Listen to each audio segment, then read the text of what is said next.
Hola amigos, nuevamente les habla su amigo y hermano en Cristo Jesús, Antonio García Hernández, en este su canal Estudiando el Verbo. Sean todos ustedes bienvenidos a este gran tema, la naturaleza humana de Jesucristo. Les recuerdo que estamos viendo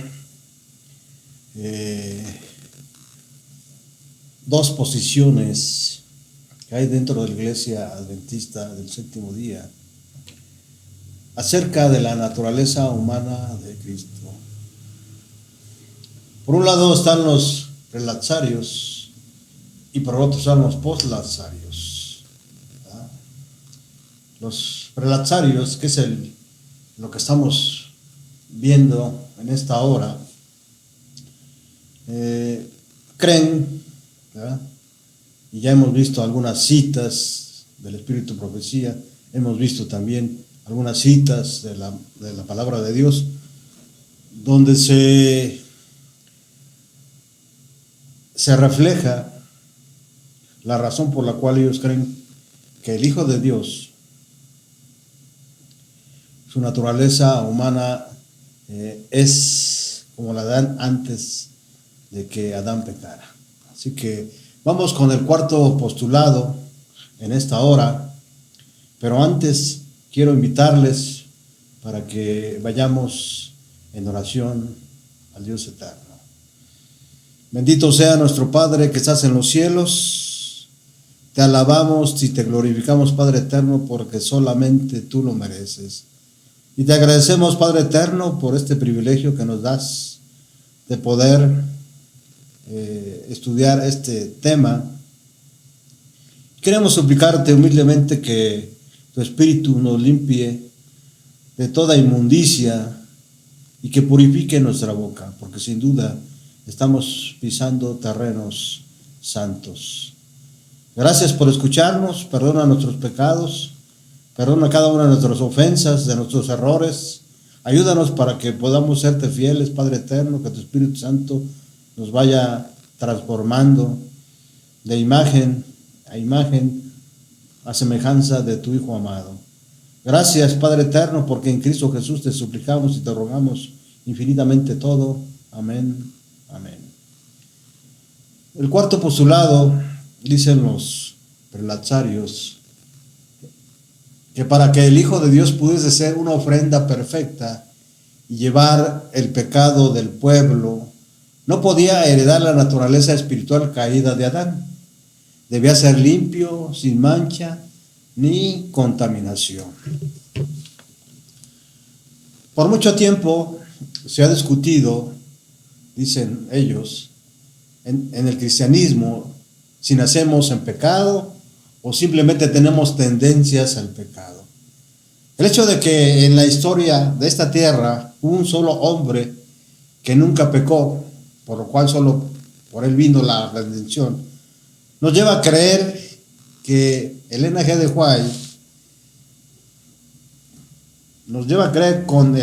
White, ¿sí?, que esto es cierto. Vamos a ver rápidamente una cita que se encuentra en Conducción del Niño, página 414. Miren lo que dice ella.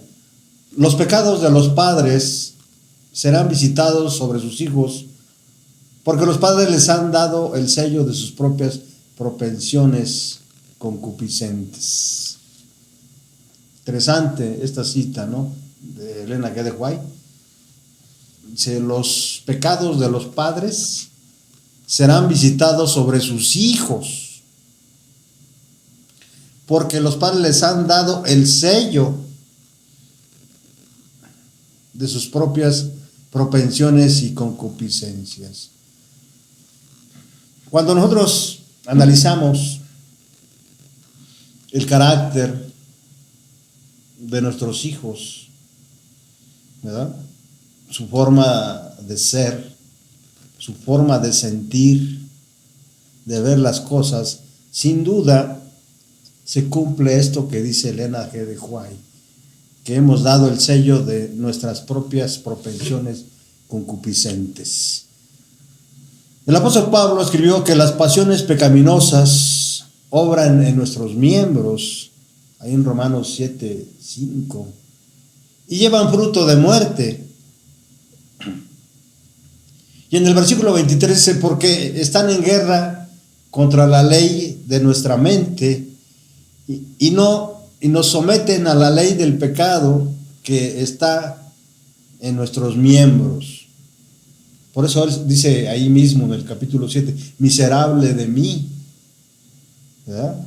Miserable de mí, ¿quién me podrá ayudar, ¿sí?, en este cuerpo de muerte? Y en el versículo 14 dice, fuimos vendidos al poder del pecado. Quiero invitarles para que vayamos rápidamente a la palabra de Dios. En el libro de Gálatas, capítulo 5,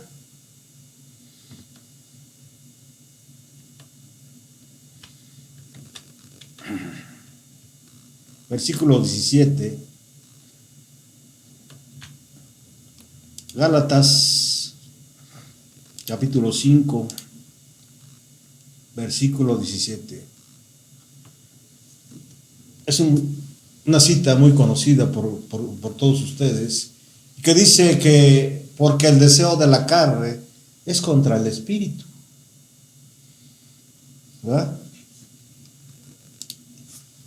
Y del espíritu es contra la carne. Y estos se oponen entre sí para que no hagáis o hagamos lo que quisiéramos, ¿verdad? El comentario bíblico adventista prosigue la contienda aparentemente interminable, la lucha entre la inclinación de hacer lo correcto y la inclinación a hacer lo malo. Cuando Pablo analizó este conflicto en su propia vida pasada, vio que la victoria solo era posible por medio de Jesucristo. Romanos 7:24 a Romanos 8:2. Por eso ahí en Romanos 8:1 dice, ninguna condenación hay para los que están en Jesucristo, en Cristo, para los que viven en el Espíritu y no en la carne, ¿verdad? Al hablar el comentario bíblico adventista acerca de la palabra se oponen, se refiere a algo inevitable e inmutable. No hay transigencia del uno frente al otro. Nunca viene el bien si se transige con el mal. Es decir, si se vuelve uno cómplice con el mal, ¿verdad? O sea, nunca viene el mal si uno se tiene amistad con el mal, ¿verdad? Ahora, cuando se refiere a la palabra lo que quisieres, la enseñanza de Pablo acerca de la debilidad de la carne no concuerda con la creencia de que el ser humano hay una fuerza latente por medio de la cual puede vencer sus malas tendencias. Y este pensamiento, ¿verdad? Este pensamiento de que nosotros podemos vencer, ¿sí?, podemos superar todo, viene de doctrinas satánicas, viene de un movimiento que quizás ustedes conozcan, denominado la Nueva Era, donde para ellos el hombre dentro de sí tiene una fuerza interior que puede vencer cualquier cosa. Y esto no es así. El apóstol Pablo se refiere aquí que es el espíritu que se opone, ¿sí?, a la carne, porque de otra manera nosotros haríamos lo que nosotros quisiéramos, ¿verdad?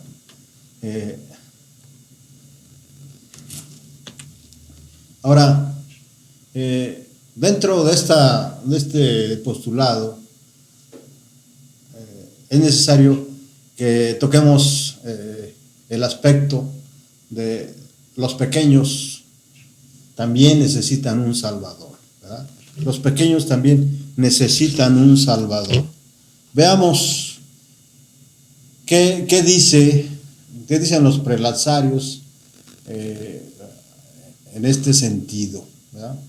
Ya hemos visto las citas bíblicas que concuerdan con sus postulados, y hasta aquí quizás algunos de nosotros estemos de acuerdo con ellos. quizás otros no, ¿verdad? Pero lo importante es que nosotros tengamos en mente esto y lo reflexionemos, meditemos en ello, ¿verdad? Miren, por el hecho también de que la Iglesia Católica, vamos a ver también este aspecto, pensó resolver el problema con la creencia del pecado original y por consiguiente el bautismo de los niños para quitarles ese pecado, muchos adventistas terminaron creyendo que no recibimos el pecado de Adán, sino solo su herencia que tiende al mal. Son dos cosas diferentes, ¿verdad? Esto podría llevarnos a creer que si un niño muere al nacer, no puede haber tenido un pecado consciente y que a pesar de su herencia pecaminosa, merecería la vida eterna.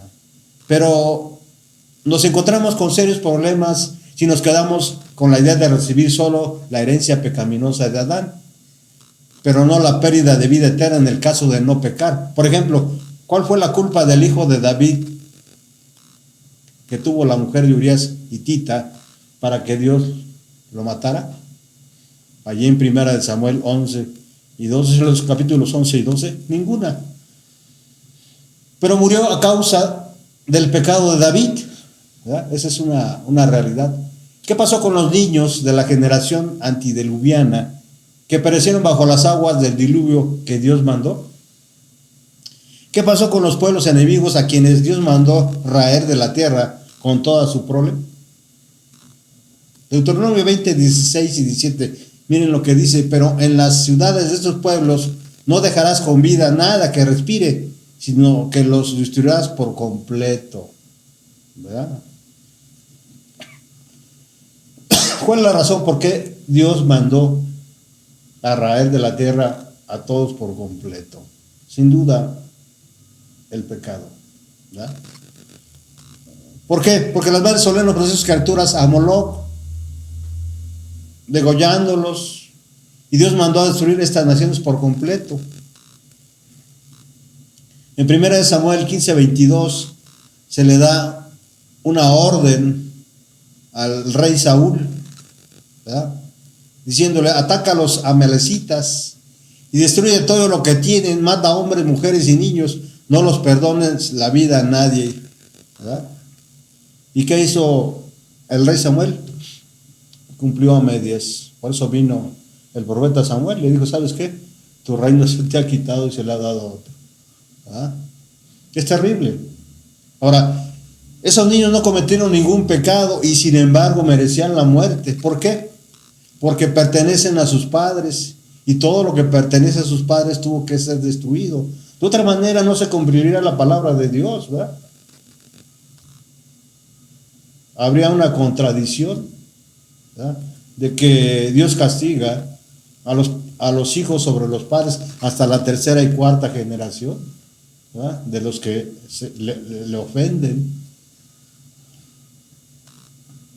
En otras palabras, los hijos heredan el pecado, la culpa y la sentencia de muerte de sus padres. Al heredar la sentencia de muerte de Adán, según vimos más arriba, todos, inclusive los pequeños, reciben también la culpa de Adán por la que participan de la pena de muerte. De manera que no existe un limbo a donde el Señor los envíe. Esto es un invento católico. Y tampoco estarán sufriendo eternamente en el fuego. Otro invento católico que viene de la filosofía pagana griega. Y ni siquiera tendrán algo que pagar en el castigo final. ¿Ah? Según los pasajes que vimos en la Biblia, en donde Dios destruía también los pequeños de los malvados, podemos entrever que esos niños no resucitarán. Pero si fueron muy pequeños, tampoco recibirán el grado de culpa y castigo de sus padres, porque no cometieron ningún pecado en especial. Pasará con ellos como pasará con los esclavos, a quienes, por el maltrato dado por sus amos, se volvieron como animales, según el espíritu de profecía.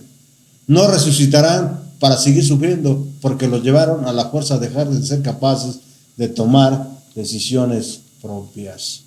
Miren lo que dice Elena G. de White, ahí en Primeros Escritos, página 276. Dios no puede llevar al cielo el esclavo que ha sido guardado en la ignorancia y degradación, no sabiendo nada de Dios y la Biblia, temiendo solamente el látigo de su amo y permaneciendo en una posición más baja que los brutos. Lo mejor para este esclavo de un Dios compasivo es permitirle como si no hubiera existido. Esta cita es terrible, pero es una cita inspirada. Es una cita que nosotros deberíamos de tomar en cuenta, ¿verdad? Ya que Dios nos dio libre albedrío, nos dio una mente y un corazón para decidir a quién servir.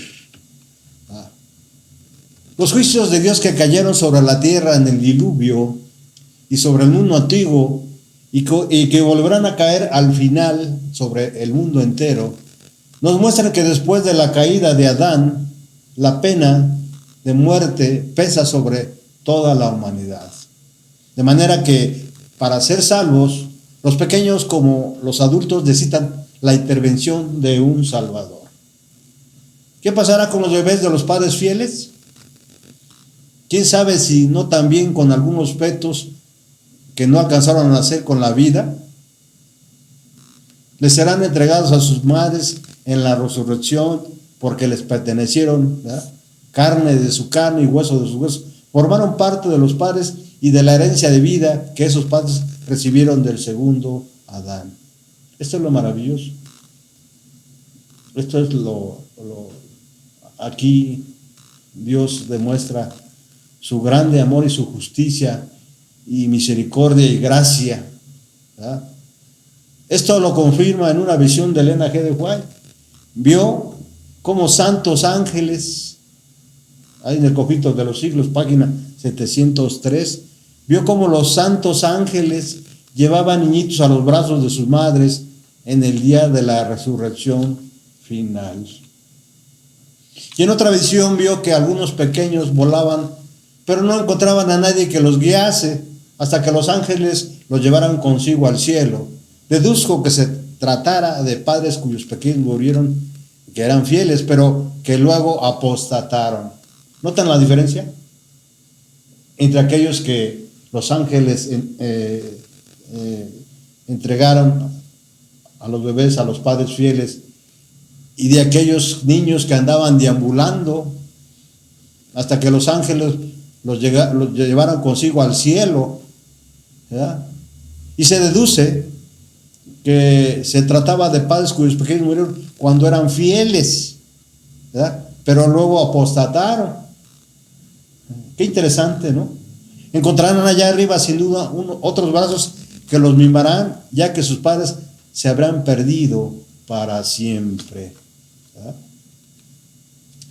Recordemos que los niños de entre el pueblo de Dios son también la heredad, ¿verdad?, del Señor. Herencia del Eterno son los hijos, cosa de estima del fruto de la vientre, dice el salmista ahí en el capítulo 127, versículo 3.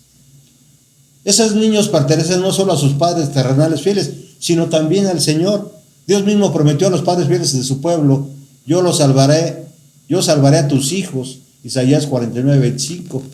En armonía con este principio dijo Jesús también que de los niños es el reino de los cielos.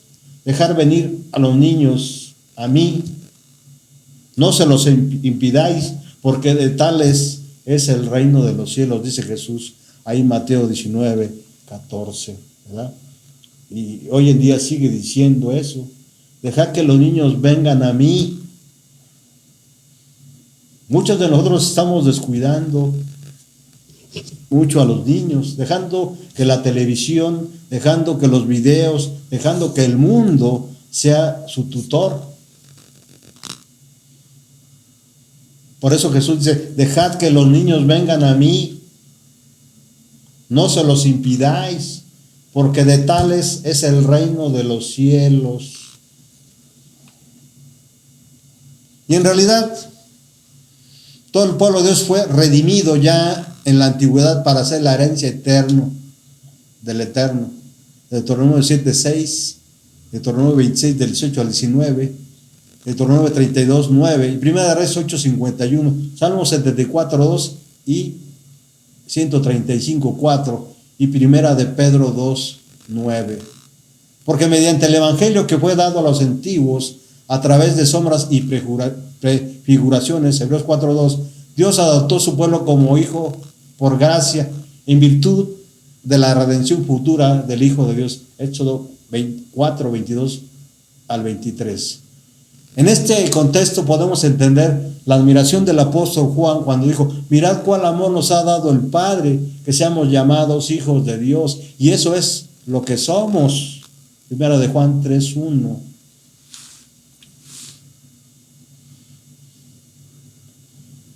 ¿Nació Cristo en pecado? Al captar esta realidad de que nacemos en pecado, algunos adventistas post-lazarios han pretendido que Cristo fue hecho pecado al nacer.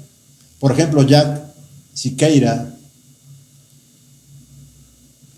en su libro Savior of the World, The Humanity of Christian on the Lie of the Everlasting Gospel, ¿verdad?, de 1996, en las páginas 167, 168, 174, 198, 200 y 209, miren lo que dice: y aunque otros no sean tan audaces para decirlo, eso es lo que dan a entender cuando dicen que Jesús vino con una naturaleza espiritual pecaminosa.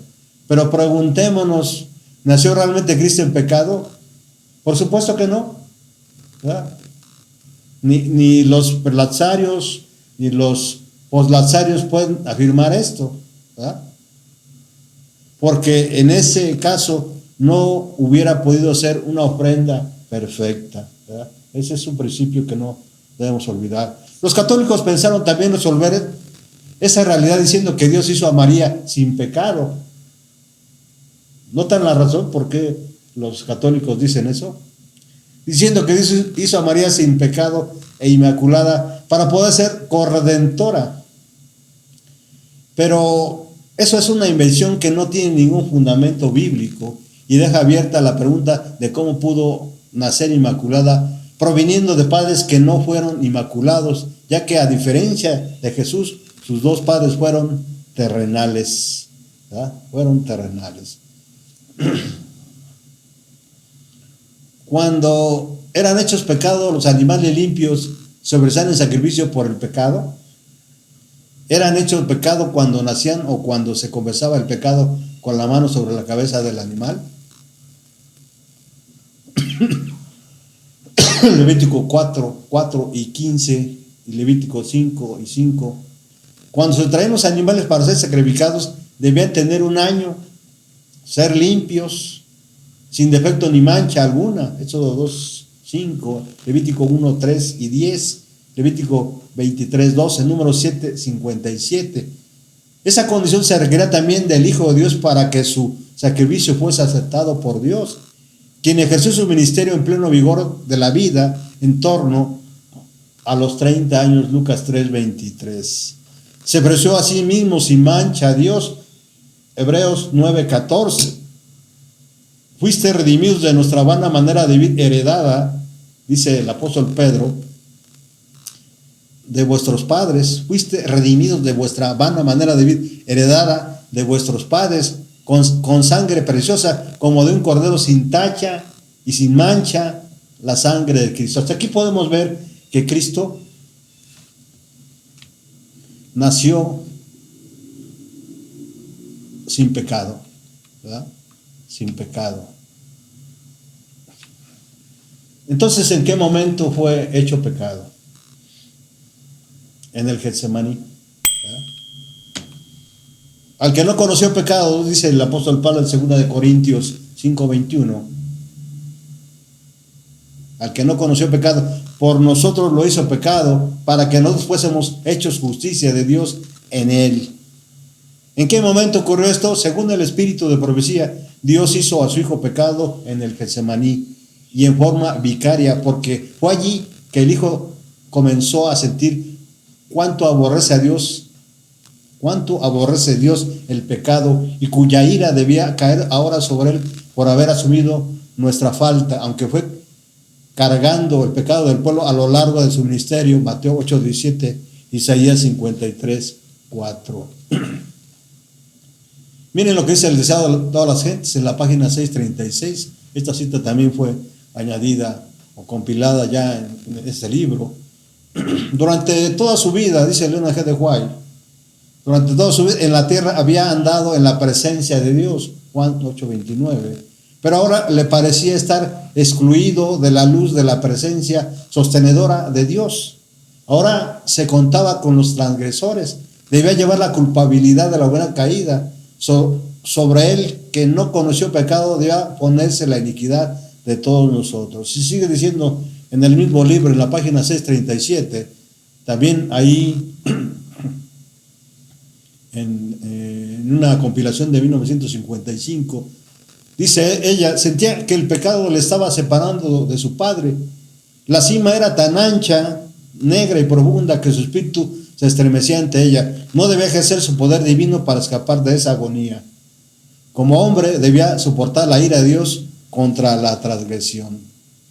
Y ahí mismo, en la página 637, de igual manera, en esa compilación de 1955, dijo Elena G. de White, Cristo asumía ahora una actitud diferente de la que jamás asumiera antes. Como sustituto y garante del hombre pecaminoso, Cristo estaba sufriendo bajo la justicia divina. Y en la página 638 de ese mismo año, dice, los pecados de los hombres descansaban grandemente sobre Cristo y el sentimiento de la ira de Dios contra el pecado abrumaba su vida. Es evidente, según lo documentamos más arriba, que hay más que tendencia o propensión al mal al nacer. Tenemos una herencia pecaminosa mortífera que no da a nadie derecho a la vida eterna, ni siquiera a los bebés recién nacidos. Incluso los dos hijos de Rebeca se peleaban entre ellos en el mismo vientre de su madre, Génesis 25, 22 y 23. Y una vez más era necesario que el Redentor no recibiese esa herencia pecaminosa de Adán después de la caída, por lo cual consistentemente los evangelios nos cuentan que quien lo engendró no fue ningún padre terrenal, sino Dios mismo en la persona del Espíritu Santo, una ofrenda perfecta. Cito nuevamente en Mensajes Selectos, tomo 3, página 147, en una compilación de 1985. Miren lo que dice Elena G. de White. Cristo no poseía la misma deslealtad pecaminosa, corrupta y caída que nosotros poseemos, porque en ese caso no podría ser una ofrenda perfecta. Y el Comentario Bíblico Adventista, tomo 5, página 1103, miren lo que dice, pero que cada ser humano pertenezca en guardia para que no se haga a Cristo completamente humano, como uno de nosotros, porque esto no puede ser. Nunca dejéis en forma alguna la más leve impresión de las mentes humanas de que una mancha de corrupción o una inclinación hacia ella descansó sobre Cristo, o que en alguna manera se rindió a la corrupción. Fue tentado en todo como el hombre es tentado, y sin embargo él es llamado santo ser. Y estimados amigos y hermanos, dejamos hasta aquí esta parte de este tema, la naturaleza humana de Jesucristo. Hemos visto hasta aquí este postulado, donde hemos visto que también los recién nacidos, ¿sí?, necesitan de un Salvador, ¿sí? Y vimos también que Jesús fue un niño, es decir, nació sin pecado, ¿verdad?, para que fuera una ofrenda perfecta delante de Dios.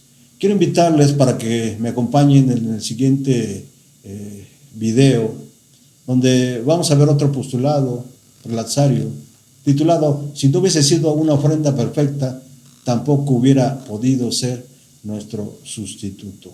Así que les invito para que me acompañen en el siguiente video. Hasta pronto, un abrazo y que Dios les bendiga abundantemente.